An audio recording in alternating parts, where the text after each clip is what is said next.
అదరగొట్టే కారం రంగు రుచి ఆచి కారం పొడి.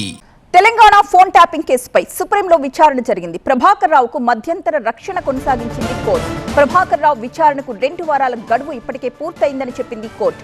విచారణ ఉద్దేశం నెరవేరిందని, ఇక అదనపు విచారణ అవసరం లేదని తెలిపింది సుప్రీంకోర్టు ధర్మాసనం. కేవలం జైలుకు పంపించాలన్న ఉద్దేశంతోనే చర్యలు తీసుకుంటున్నట్టు భావించాల్సి వస్తుందని వ్యాఖ్యానించింది సుప్రీం. ప్రస్తుతం నిందితుడిపై కొత్తగా కఠిన చర్యలు వద్దని తెలిపింది. ఫోన్ ట్యాపింగ్ కేసు విచారణలో కీలక వ్యాఖ్యలు చేసింది సుప్రీంకోర్టు.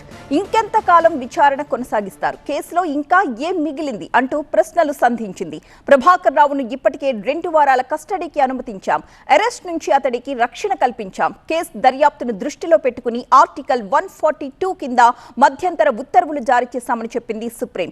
ఒకవేళ ముందస్తు బెయిల్ ఇచ్చినా పిలిచి విచారణ చేయొచ్చని, దర్యాప్తుకు ప్రభాకర్ రావు సహకరిస్తారు కదా అంటూ తెలిపింది న్యాయస్థానం.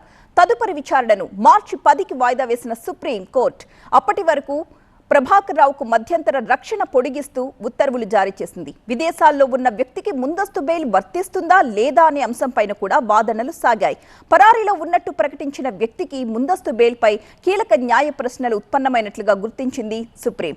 తెలంగాణ ప్రభుత్వం తరపున వాదనలు వినిపించిన సీనియర్ న్యాయవాది సిద్ధార్థ్ లూత్రా, ప్రభాకర్ రావు పిటిషన్కి విచారణ అర్హత ఉందా లేదా అనేదే ప్రశ్న అన్నారు సిద్ధార్థ్ లూత్రా.